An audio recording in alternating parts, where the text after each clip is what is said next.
Lurkers explores the dark side of the online world. It contains adult themes and disturbing content for mature audiences only.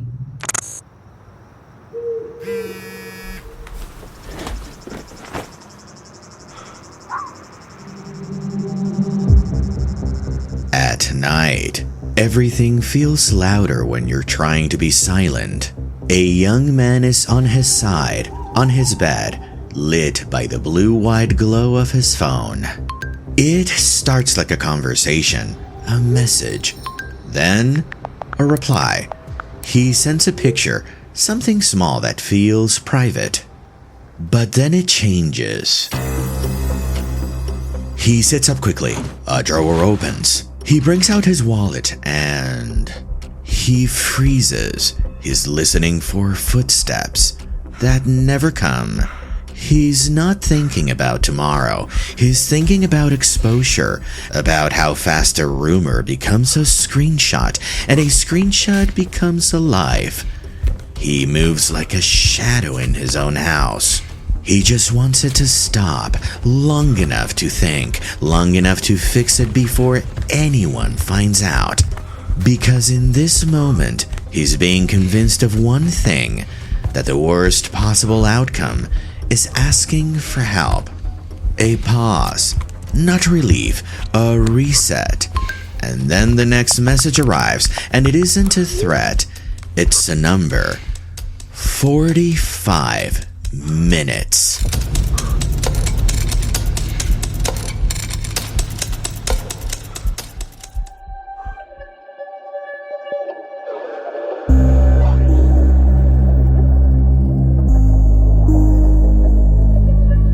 In a world where connection is effortless, every click feels safe. But online, trust can be deceiving. This is Lurkers, true stories of trust, desire, and how technology, if unchecked, can turn it all against us.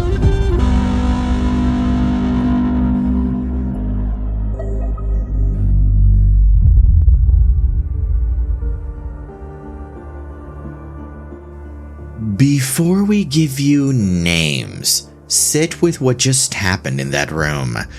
Not the messages, not the phone. The feeling, that squeeze in your chest, the tunnel vision, the reflex to fix it alone. The thing about shame is that it doesn't kick and scream. It slides in quietly, like a shadow at the edge of your thoughts. And once it's inside, it starts locking doors. And that's what predators count on. Shame. Shame doesn't just make you embarrassed, it makes you small. It tells you, don't move, don't speak, don't let anyone see this.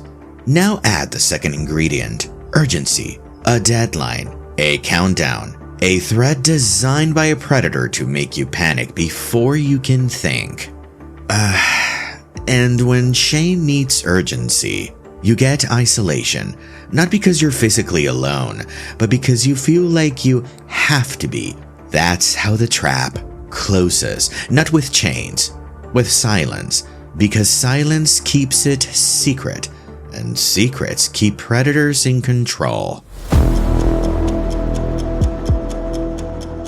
This episode has 2 clocks, 2 stories. One starts in Northern California, the other starts in Kentucky.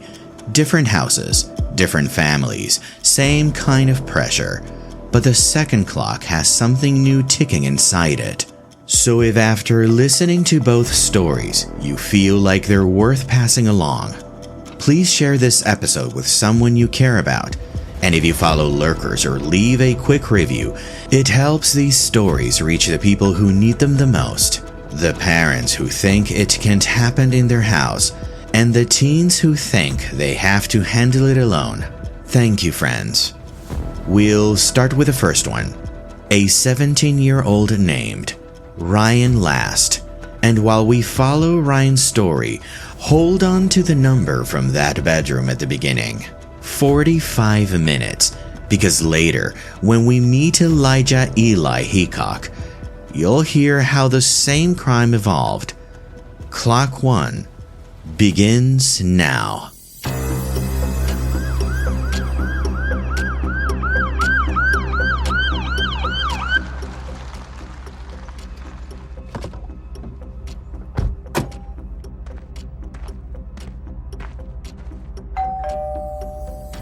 On February 26, 2022, police in San Jose responded after 17-year-old Ryan Last was found dead. Later, investigators determined he'd been targeted in a sextortion scheme. Ryan was the kind of kid adults described with a list, achievements, plans, momentum, because it was easier than saying what it felt like to lose someone that young. He was a straight-A student. He was working on his Eagle Scout project. He was a second-degree black belt. He was part of the FFA. And like most teenagers, Ryan's world lived in that glow, not because he was reckless, because that's where connection happened, where flirting happened, where someone could message you at night and make you feel seen. According to ABC7 Chicago, Ryan's mother, Pauline Stewart, said, "I know my kid would be enjoying his college life if it wasn't for people like this."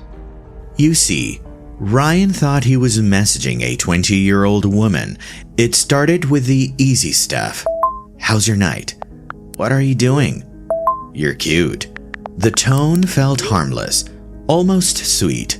Then the teasing shifted, asking for a private pic.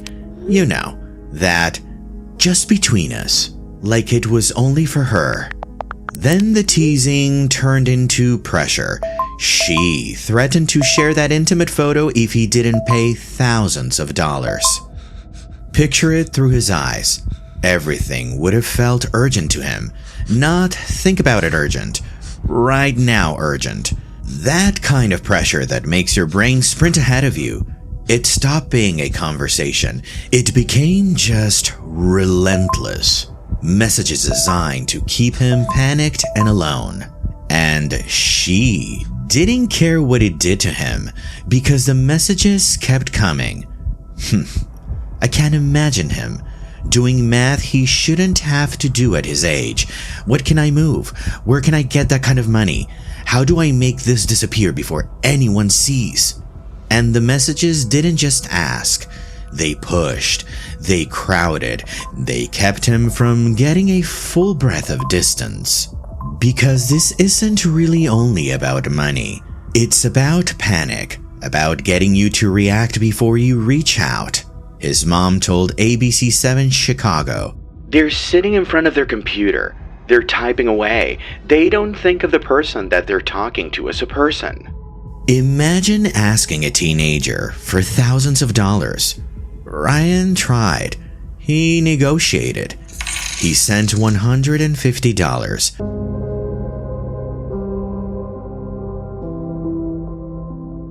But she wouldn't stop. Ryan left a note behind, describing how embarrassed he felt. Later, his mom would also say, "I know he knew he could have come to me about anything, but at that instant, he was so scared." And that's the worst part. For a young mind, fear doesn't feel like a moment when you're inside it. It feels like the only reality you have. It feels like your entire life is done. 45 minutes. Long enough for a mind to convince itself there's no way out. And then, there are the people left behind, replaying it. Afterward, Ryan's family home still looked the same. Same rooms, same counters, same morning light. But the air felt different, like everything had weight. Because grief isn't only sadness, it's confusion. It's the mind running the same moment over and over, trying to find the exact spot where you could have reached in and stopped it. And for parents, the question doesn't arrive gently. It arrives like a bruise you keep touching. Why didn't he tell us? What do you think would happen if we knew? That's the part that lingers in their minds. Not the app, not the screen, or the isolation. It's the fact that their child would carry it around like it's something illegal, like saying it out loud would make it real. But Ryan's story didn't end in his bedroom, because what happened to him wasn't random, and the woman on the other end wasn't a woman at all. When investigators started pulling at the thread, messages, accounts, the payment, they weren't looking at a single moment anymore. They were following a trail, and when that trail started to unravel, it led far beyond one house.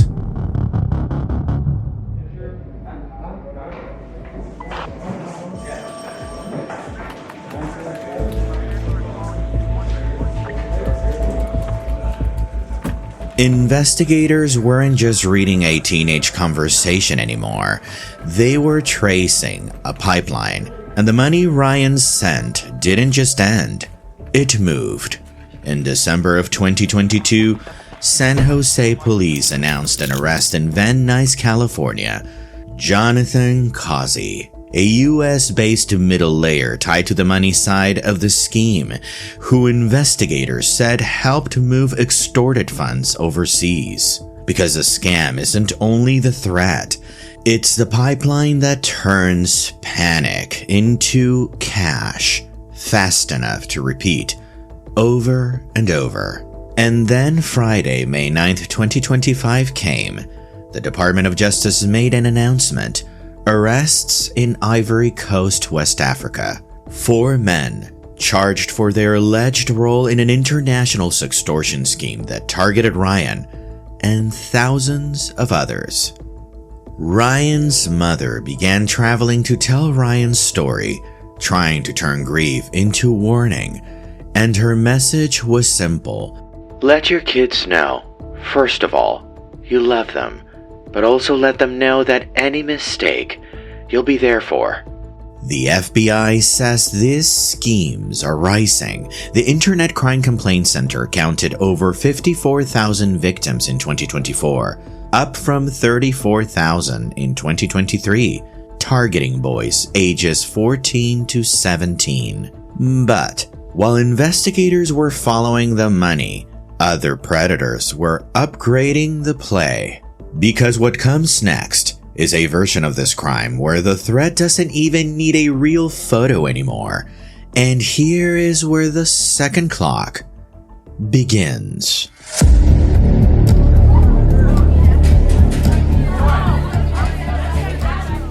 Just over 3 years after Ryan's story, Elijah Eli Hickok's clock started somewhere else entirely.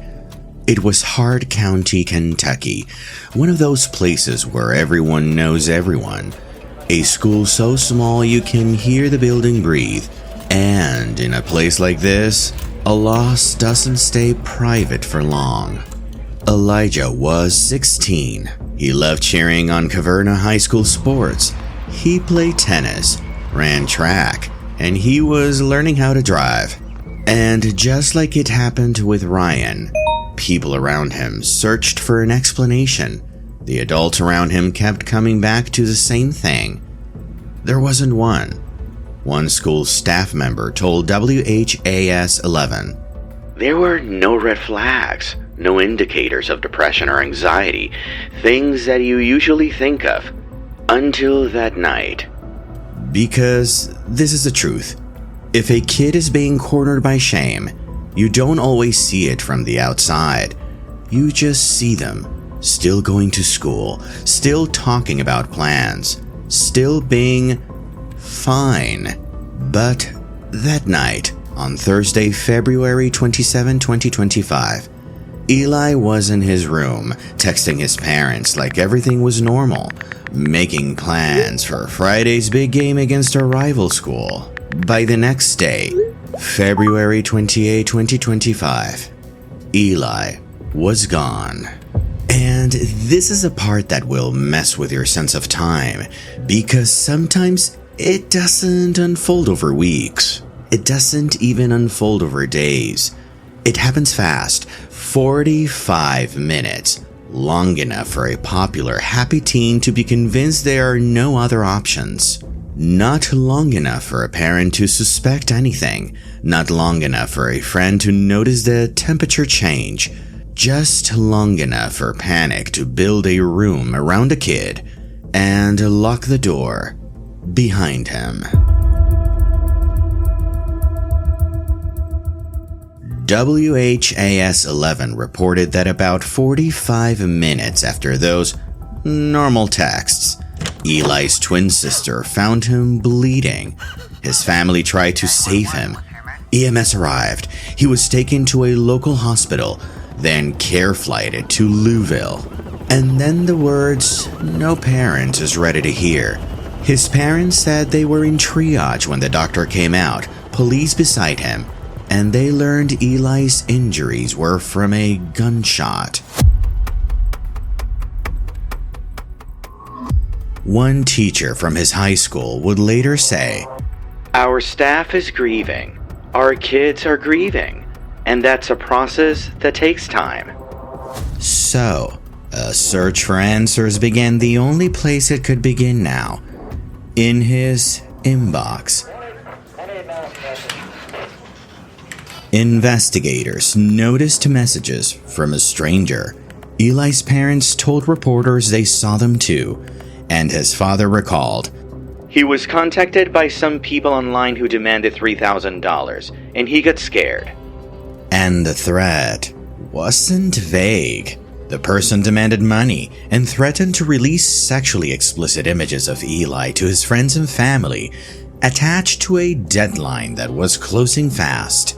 But here's what makes Eli's case different, what makes it the next chapter, not a repeat. In Ryan's story, the threat was about an image that existed, something private, something real, something he was tricked into sharing. In Eli's case, outlets described something even more frightening. AI-generated explicit images used as leverage, which means the threat can evolve into something you never even created, something you never even sent, a reality you can't undo because it was manufactured to feel believable. And if you're a teenager in that moment, you can know it's not real and still be terrified people will believe it is. Panic doesn't stop to verify. Shame doesn't ask for proof. It just says, don't let anyone see this. Same emotional trap, an upgraded weapon, a faster timeline.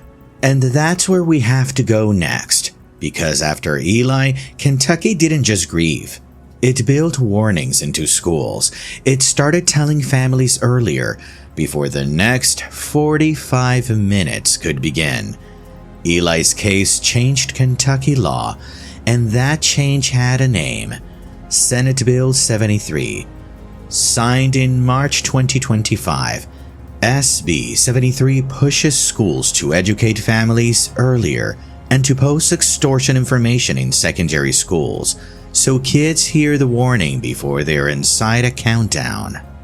And for families who want something practical, something immediate, there's a tool called Take It Down from the National Center for Missing and Exploited Children.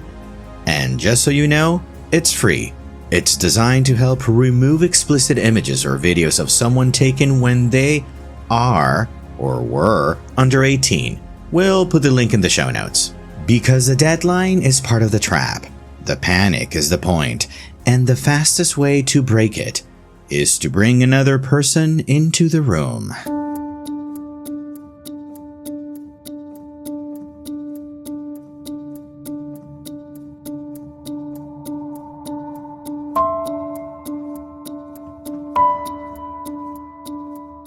Two clocks, two boys, two different places on the map, but the same mechanism. And this is where this Lurkers episode lands. not on the predators, but on the mechanism, because the most dangerous part isn't the message itself, it's what it convinces you to do next. Here's what haunts me. Not the screenshots, not the apps, not even the numbers. It's how quiet it can be. A teenager in a bedroom with a phone glowing like a flashlight under the covers. A kitchen down the hall where the adults think it's just another night. A school hallway the next morning that looks normal. Until it doesn't. Because shame isn't obvious. It doesn't kick the door in. It lowers its voice. It tells you to handle it yourself. It tells you, don't tell them. They'll take your phone away and it'll still be out there. They'll blame you for it. Then the urgency does the rest.